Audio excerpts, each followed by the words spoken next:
Olá, queridos alunos, sejam bem-vindos a mais uma aula do componente de matemática. Eu estarei aqui com vocês, professora Valceneide Malta.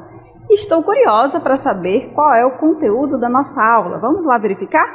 Observem que essa aula é a de número 7. O objeto de conhecimento é funções, representações numérica, algébrica e gráfica. E o detalhamento, funções, representações numérica, algébrica e gráfica. Vamos lá, então, dar início a esse conceito de função.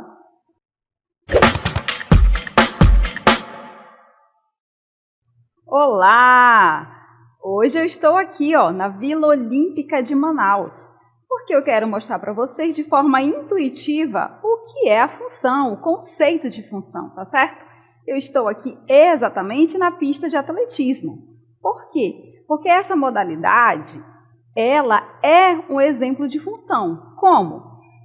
O atleta tem um percurso aqui, certo? Mas o que vai determinar quem será o campeão? Porque o percurso, a distância é a mesma. Mas quem vai ganhar é quem faz mais rápido, ou seja, quem faz em menor tempo. Para isso, depende da velocidade. Então, a gente diz que o percurso aqui, ele é uma função do quê?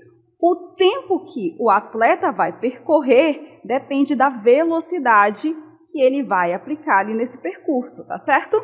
Então, por isso aqui que nós vamos colocar aqui ao lado algumas palavrinhas para que você possa lembrar. Então, o percurso, que vai ser colocado aqui, pelos atletas. O tempo ou o ganhador é definido de acordo com a velocidade. Então, quem é mais rápido vai fazer em menor tempo.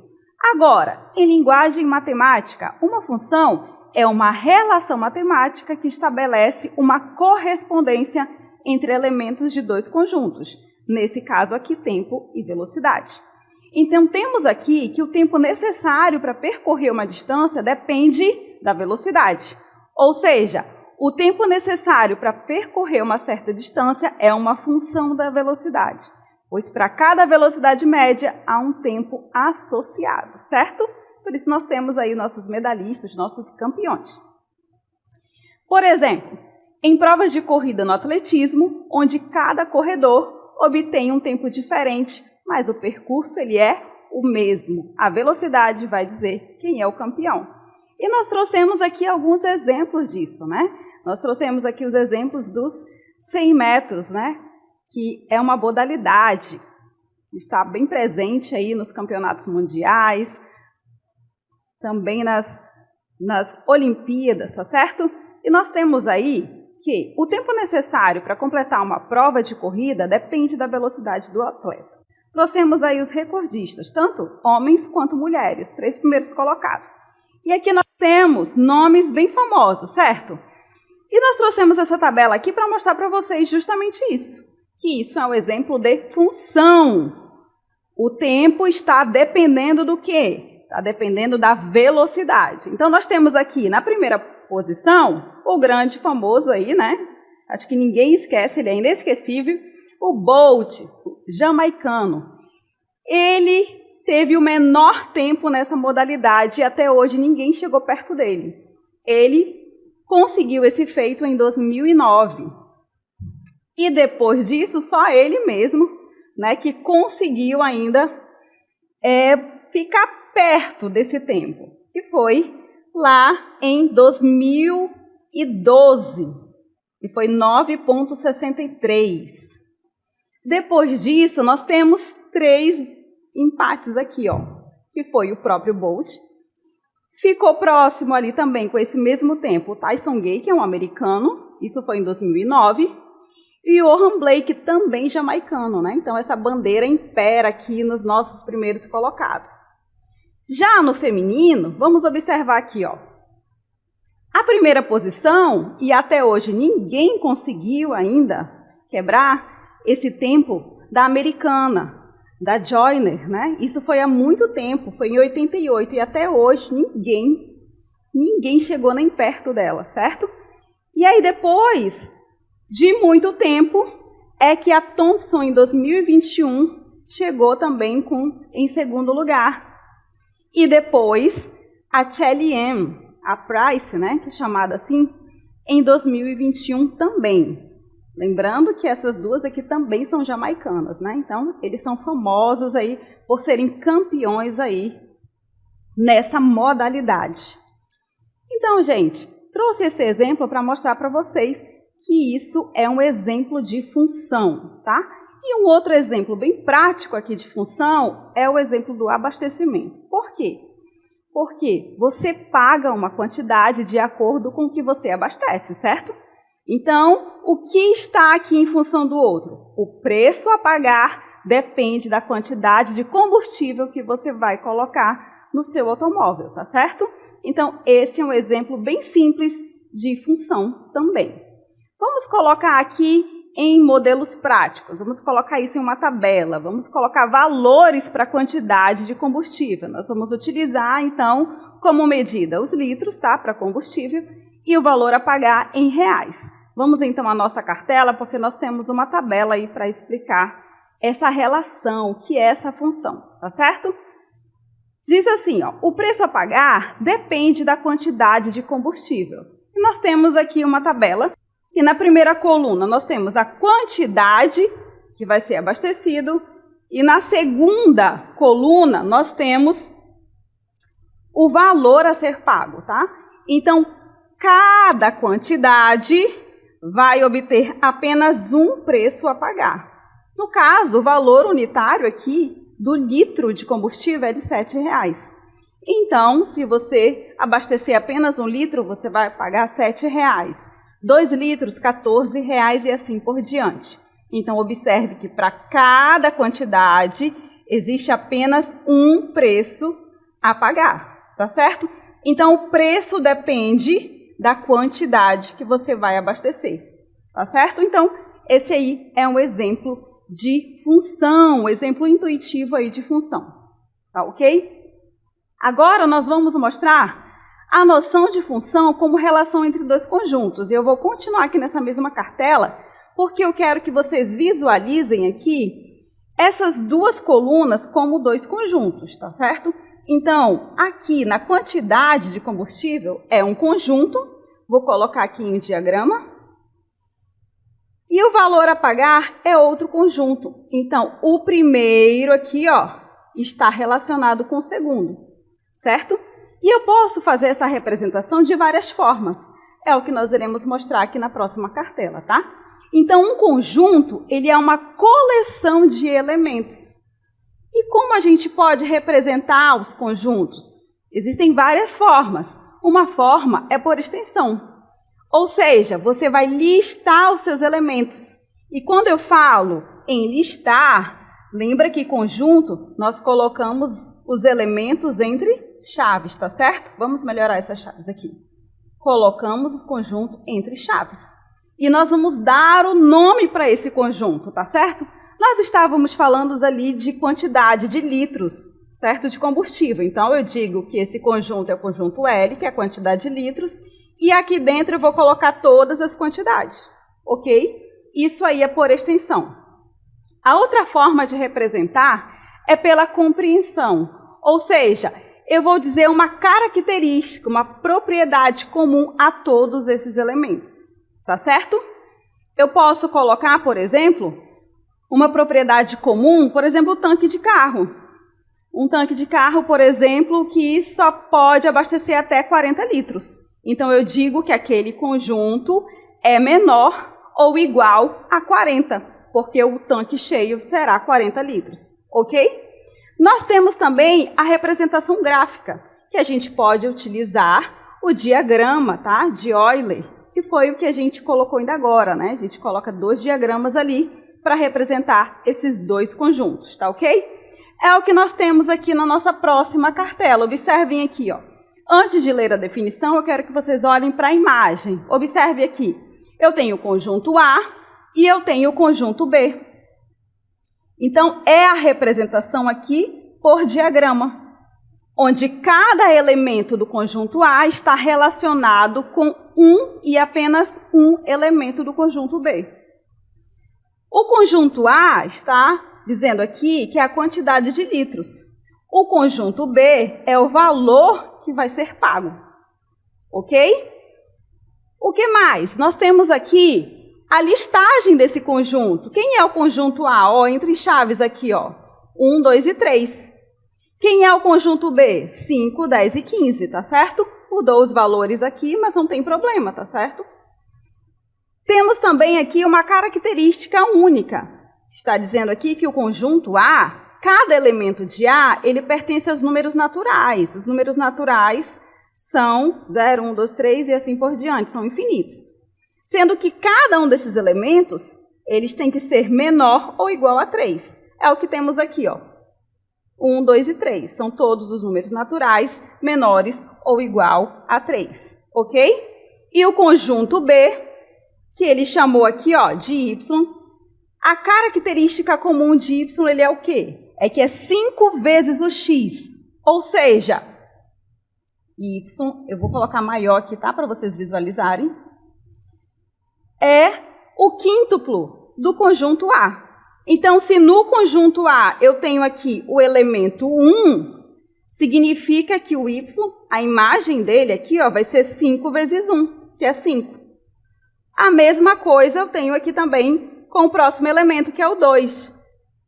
O elemento do conjunto B, que está relacionado com 2, é você multiplicar 5 vezes 2, 10. Tá certo? Assim como 3 também. 5 vezes 3, 15. Ok? Entendido? Agora sim, vamos à leitura e da definição de função.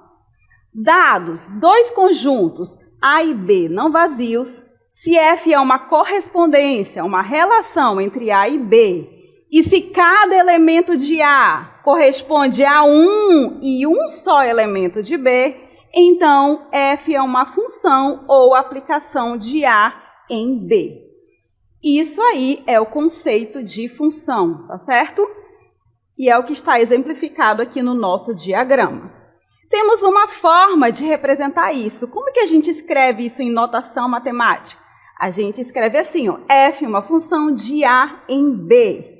Então, cada elemento aqui do conjunto A, eu chamo ele de X. Cada elemento do conjunto B vai ter um resultado, ou seja, um Y, que está correspondendo a esse X, que eu também indico como F de X. Ou seja, o Y depende do valor de X. Tá ok? Para que a gente possa aí entender melhor sobre esse conceito, como foi que surgiu, de onde isso veio, né? Foi assim criado do nada? Não. Isso foi um esforço conjunto de vários matemáticos ao longo dos anos. E eu convido você agora para assistir um VT sobre isso. No percorrer da história, vários matemáticos contribuíram para que se chegasse ao conceito atual de função, como Galileu Galilei, Johannes Kepler, René Descartes e Isaac Newton. Mas é o matemático alemão Gottfried Wilhelm Leibniz, 1646 a 1716, que atribui-se a denominação de função que usamos hoje com as terminologias constante, variável, parâmetro. O primeiro uso do termo função é dado em 1673. Isso está registrado em correspondências entre Leibniz e João Bernoulli. Bernoulli, em 1716, publicou um artigo com uma definição de função. Já no século XVII, Leonhard Euler, 1707 a 1783, utiliza a representação de uma função pela notação que usamos hoje, f de x. Mais à frente, o matemático Johann Peter Gustav Lejeune Dirichlet, 1805 a 1859, escreve uma definição de função muito semelhante à que usamos atualmente. Ok, então até chegar à notação que a gente utiliza hoje foi longos estudos, tá certo? Vamos então aqui agora para a nossa cartela, porque nós vamos aqui nomear esses conjuntos. A gente verificou que uma função pode ser representada por um diagrama, certo? Uma relação entre dois conjuntos, mas esses conjuntos eles têm características, e é o que a gente vai verificar agora. Acompanhem comigo na nossa cartela. Uma função de A em B significa que o conjunto A ele é o domínio da função, ou seja, é quem está mandando. Porque o que eu disse? Que o Y depende do X, certo? Ou seja, é o X que vai mandar qual será o resultado, qual será o y. E esse resultado, como é uma correspondência que tem um elemento para um elemento, significa que vai ser em pares, ou seja, para cada x vai existir um valor ali no conjunto B, que é o meu y, que eu vou chamar daqui a pouco de imagem, tá certo? Então, ó, sempre em pares. E quem é o conjunto B, professor? O conjunto B, ele é o contradomínio da função. É onde está chegando. E os elementos relacionados de B com o A, ele é chamado de imagem da função, tá bom? Então, esse conjunto imagem são todos os elementos que estão relacionados, tá certo? Vamos aqui para o nosso exemplo? Observem aqui, ó. Nós temos o conjunto A, os seus elementos variam aí de -1 até 2, e nós temos o conjunto B. O conjunto B é quem? É o contradomínio. Existem números aqui que não estão relacionados com o conjunto A, certo? Mas não tem problema, porque ele é o contradomínio. E todos esses que estão aqui relacionados, como o -3, o -1 e o 4, eles são o conjunto imagem. Então, o conjunto imagem dessa função vai ser qual? O conjunto imagem da função será os números -3, -1 e 4 apenas, tá? E todo o conjunto B, ele é chamado de contradomínio, tá certo?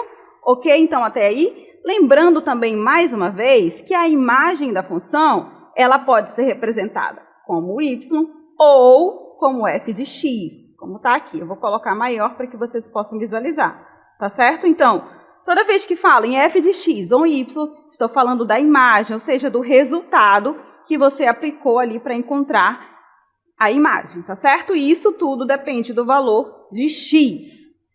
Com base nisso, então, quero ver se vocês entenderam aí a definição de função, tá? É uma relação entre dois conjuntos em que cada elemento do conjunto A está relacionado com um único elemento do conjunto B, tá certo? Vamos então aqui a algumas perguntas que eu tenho para vocês. Observem aqui, ó. É função? Nós temos aqui 3 diagramas. Primeiro, segundo e terceiro. E eu quero que vocês me respondam. O primeiro é função ou não? O segundo e o terceiro é ou não também? Analisem aqui comigo. Vamos começar aqui para o que está aqui ao meu lado. Nós temos aqui o conjunto A, que está relacionado com o conjunto B, ou seja, uma função de A em B. Todos os elementos de A estão relacionados com os elementos de B? Isso é ou não uma função? Vamos aqui à mágica. É ou não? Eu acho que eu ouvi daqui vocês responderem, né? Sim, é uma função. Professora, tem certeza que é uma função? É sim. Vou colocar aqui de forma ampliada para vocês. Vamos aqui à nossa resposta. É uma função, pois todo elemento do domínio tem um único correspondente ali em B. Professora, mas o 3 e o 4 estão ali para o mesmo resultado. Estão ali relacionando com quem? Estão relacionados com o 3, mas não tem problema. Cada elemento de A tem um resultado, tá? Tem uma imagem. Então, os pares serão 1 e 2, né? X e Y. 1 e 2. Próximo par, 3 e 3. Próximo par, 4 e 3. Tá certo? Cada elemento está relacionado com um único elemento. Ok? Com base nisso, então, eu pergunto para vocês. E o segundo exemplo, era ou não função? Vamos à nossa resposta. Observem comigo. O segundo está bem claro que não é. Por quê? Porque tem um elemento do domínio aí, o que está mandando, que ele não possui uma imagem, não possui uma correspondência. Então, isso não é função, tá? Todos os elementos de A, cada elemento de A, tem que ter um correspondente em B, tá certo? Isso é a definição de função. Vamos para o último diagrama. É ou não função? Também não é uma função. Por quê? A exemplo do primeiro, o primeiro tinha um elemento em A, que correspondia a uma imagem, e o outro elemento a mesma imagem. 2 elementos de A com o mesmo resultado. Tudo bem até aí, porque vai ficar de par em par normal. Agora aqui não. Aqui, olha só, quais serão os pares aí? Então, 1 e 2, 3 e 3, 3 e 5, isso pode? Não. cada elemento de A tem que ter um único correspondente em B. Então, esse diagrama não é um exemplo de função, tá certo? Espero que tenha ficado claro para vocês. E agora nós iremos a algumas aplicações. Vamos começar com a primeira. Olha só um exemplo aí de função. A correspondência que relaciona o lado de um quadrado x ao seu perímetro é uma função? Então, quando eu quero calcular o perímetro de um quadrado, lembrando que um quadrado tem todas as suas medidas, tá? Congruentes, ou seja, todos os seus lados são iguais. Se aqui é x, todos os outros também serão x. Está perguntando se o perímetro ele é uma função. Ou seja, o lado do quadrado, tá? Se o perímetro é uma função, é sim. Por quê? Porque o perímetro ele é a soma de todos os lados. Se um quadrado tem 4 lados e todos esses lados têm a mesma medida, significa que isso é uma função. Por quê? Como eu escrevo isso? F de x é igual a 4x, ou seja, o perímetro de um quadrado depende da medida do seu lado. Vai ser 4 vezes o lado. Mas o lado do quadrado sempre vai ter a mesma medida, então basta você multiplicar. Então, é uma função, tá certo? Ok? Esse aí é uma aplicação. Então, se eu digo que esse quadrado aqui, o lado dele mede 5 centímetros, qual será o perímetro desse quadrado? Ora, basta multiplicar por 4, porque todos os lados são iguais. Então, como eu escrevo isso? Vai ficar F, qual é o valor do lado? Aí 5, então eu escrevo F de 5, que é o meu x, vai ser igual a 4 vezes 5. E 4 vezes 5 é 20. Como eu disse que era centímetros, então eu escrevo aqui centímetros. Tá certo? Então, a correspondência que relaciona o lado de um quadrado ao seu perímetro é uma função. Tá certo, gente? Então, em uma função, a gente precisa verificar quem está dependendo de quem. Tá certo? Então, se um depende do outro, se existe uma regra, uma lei que une esses dois conjuntos, então isso é uma função. Como no caso do abastecimento, como no caso do perímetro, e nós vamos a mais uma aplicação aqui, a mais um exemplo. Vamos então à nossa cartela? Leiam comigo aí essa nossa segunda aplicação. Uma prestadora de serviços cobra pela visita à residência do cliente e pelo tempo necessário para realizar o serviço na residência. O valor da visita é de R$ 40 e o valor da hora para a realização do serviço é de R$ 20. Com base nessa prestação de serviços, responda. Então, nós iremos responder aqui juntos. Observe. Letra A. Escreva a expressão que indica o valor a ser pago em função das horas necessárias à execução do serviço. Lembrando que ele disse aqui o nome tá, do valor a ser pago. Ele disse que é para a gente representar pela letra P e as horas pela letra H. Então, a gente vai escrever uma expressão que vai indicar isso, tá certo? Então, vamos lá. Nós temos um valor fixo, certo? Que é cobrado pela visita. Então, se a pessoa for fazer essa visita aí, ela vai cobrar só por ir R$ 40, não é isso? E por cada hora vai cobrar R$ 20, certo? Então, o valor a ser pago depende de quem? Depende da quantidade de horas que esse prestador de serviço vai gastar, certo? Então, como eu posso escrever isso? Eu posso escrever que o preço a pagar, que o problema já disse que é para indicar pela letra P, será igual a... Vamos lá, quando a pessoa for lá, o prestador... Primeiro, vai pagar R$ 40 só por ter ido, pela visita, mas R$ 20 por cada hora, ou seja, 20 vezes H, que ele disse que era para a gente representar assim, tá certo? Então, tá aí, uma expressão, ele não disse que era para resolver nada, é só para você escrever uma expressão. Então, tá aí, isso é um exemplo de função, tá? Porque tem 2 conjuntos e nós temos uma lei que une esses conjuntos. Eu posso escrever também assim, tá? o preço a pagar é igual a 20 vezes H mais 40. Tá certo? Sempre colocando aqui a variável no início, tá certo? É claro que se for uma questão de alternativa e não tiver essa questão com 20H na frente, mas tiver 40 mais 20H, é claro que é essa que você irá marcar. Tá? Então, respondemos aí a primeira pergunta, mas nós temos mais uma pergunta, né? Porque disse responda as perguntas. A segunda diz que quanto um cliente irá pagar por um serviço que solicitou em sua residência, no qual foi concluído em 3 horas e meia. Quanto esse cliente vai pagar? Agora ficou fácil. Por quê? Porque se nós já temos a expressão é 20 vezes a quantidade de horas mais 40. Se a pessoa ali, utilizou 3 horas e meia para concluir esse serviço, então basta a gente colocar ali no lugar do H 3,5. Então, o preço a pagar vai ser 20 vezes a quantidade de horas. Quantas horas? 3 horas e meia. Então, 3,5 mais 40. Ok? A gente faz a multiplicação e depois soma. 20 vezes 3,5, 2 vezes 3,5 é 7, não é? Como nós temos um zero aqui, só coloca esse zero, 70. Então, vai ficar 70 mais 40. E 70 mais 40, isso é igual a 110. Desculpem aqui pelo meu P. 70 mais 40 é igual a 110. Então, o cliente irá pagar quantos reais? R$110 por esse serviço.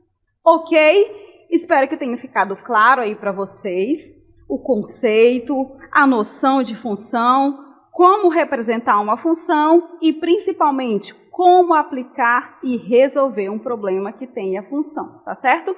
Então, vamos relembrar aqui, uma função é uma relação entre dois conjuntos, em que cada elemento de A está relacionado com um único elemento de B, ok? E existe uma regra, existe uma lei que une esses dois conjuntos, como a gente viu ali na aplicação da prestadora de serviço, como a gente viu na aplicação do perímetro, como a gente viu ali na modalidade, tá, do atletismo, que o tempo, para percorrer está dependendo da velocidade. E assim, vários outros exemplos, como também a gente viu aqui do abastecimento, tá certo? Então, eu agradeço muito a atenção de todos vocês e nos veremos na próxima aula.